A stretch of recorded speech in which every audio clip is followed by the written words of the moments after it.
Ganyan lang. Parang ang dali-dali mang magripat ano, sa marunong. Pero pagka yung hindi marunong, siyempre hirap na hirap na. Ayan, nakaripat na tayo.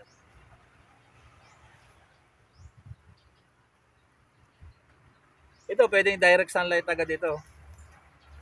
Number 1 lang pagka naripat natin na ganyan.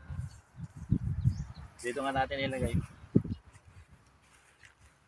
Kasi yung may nakakapit na ugat sa lupa ito eh. Kasi hindi nakahangir ito. Kaya medyo nagkulot yung dahon. Pero dapat lang, diligan natin agad. Dito lang. Para hindi mabasa yung pagbibidyohan ko sa inyo. Para malaman nyo yung diskarte para mapabulaklak natin agad.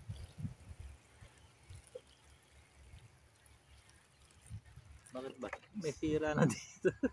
May sira na dito kaya hindi sakto yung laglag niya, di ba? May paling. Oh. Naghihirap pa si Manong Tolits. No, dati nang mahirap.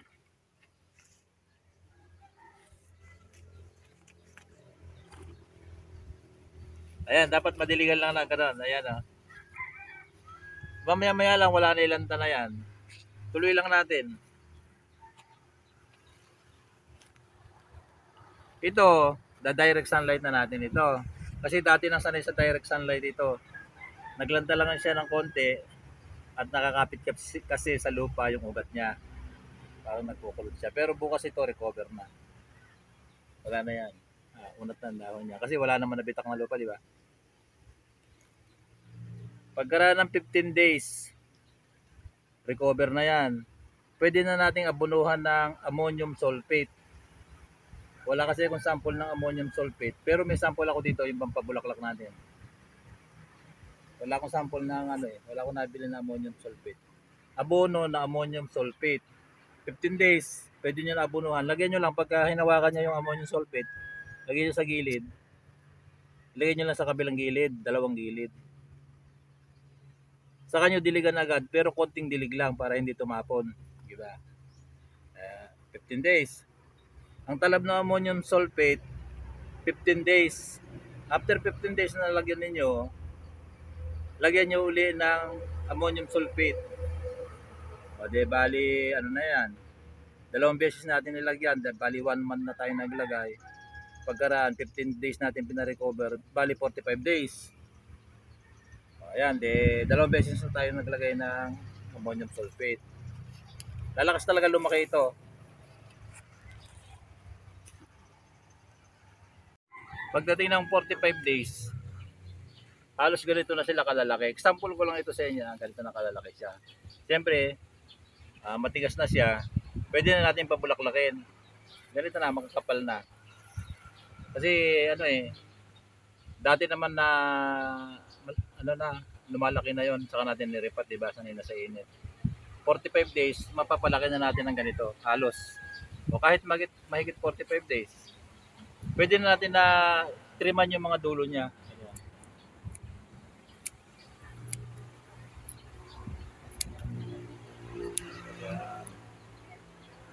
Kasi para hindi siya mag-wild, triman lang natin yung mga dulo. Ngayon ito, pwede na natin pabulaklakin kasi ito, sanay na sa init, pagkaraan, matitigas na yung mga katawan niya. Ganyan. Hindi kagaya ng mga bagong-bago na malambot pa. Kayang-kaya na niya ito. Ganyan na. Magkakata kasing mamulaklak kapag ganito eh. Pagka natriman. Ngayon kukuha tayo ng ito yung pabulaklakin na natin. Ito yung urea.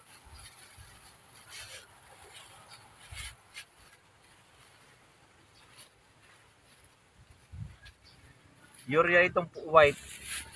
Ito yung triple 14. Ito. Kukuha tayo ng isang kutsara dito. Ganyan. Para mapabulaklak natin.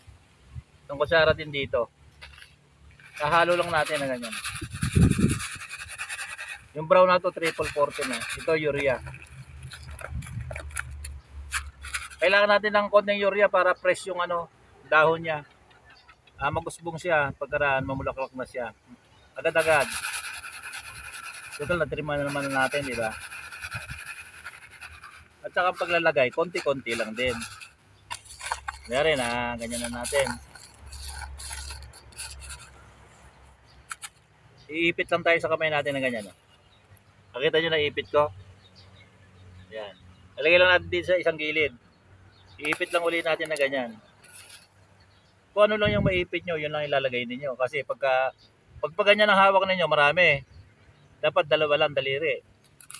Kung ano yung naipit na yan, isang side. Yan. Iyan ang pang-control ko na ginagawa ko. Kasi tsaka hindi dadami siya eh. Sakto lang, di ba? Ipitin lang na ganyan. Huwag pa ganun. Maraming laman yun. Ipit lang. Ganyan lang. Kasi pag nag-aabono ko dun sa marami ko, para ako nagtatalim ng palay, diretso lang. Ipit lang na ipit, dire-diretso, mabilis. Ito binagalang ko pa dito para matutunan ninyo.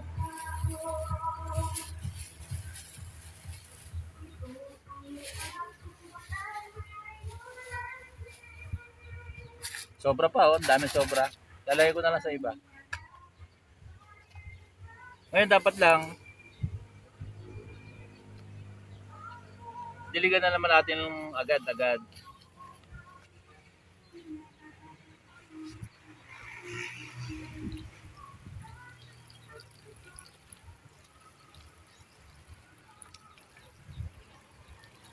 Ganun lang. Yung urea madaling malusaw, yung triple 40, nandiyan lang 'yan. Hindi pa malulusaw 'yan. Matagal pa siya diyan.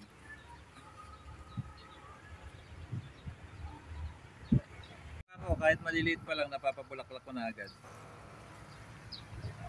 Pagka nasundan nyo, mapapalaki nyo agad, mapapabulaklak nyo na agad. Kaya dito sa mga ito. Diba? Ang ganda.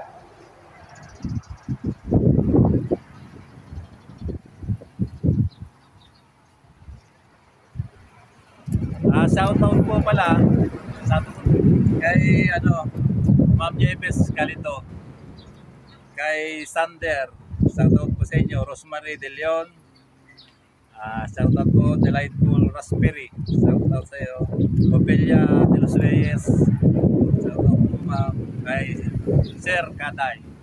Maraming salamat po sa panonood ninyo. Yung magpapa-shoutout, ilagay po ninyo yung yung address nyo at malaman natin kung saan, mapanggitin din po natin. Ganun lang po ang ginagawa ko para mapabulaklak ko agad yung aking mga bougainvillea. Kailangan po talaga natin abunuhan at saka dapat naka-hanger. Huwag po nakasahid sa lupa kasi hindi po mamumulaklak agad. Pero pagka ganito po, nakita nyo halos lahat may bulaklak, mga bago-bago. Nababawasan pa yung kasi nabibili yung mga iba. Dito na lang at maraming salamat sa patuloy na panonood nyo ng mga video ko. Pag nagustuhan nyo ang video ko ito, please like, share, and subscribe. Pakihit yung notification bell para may update sa mga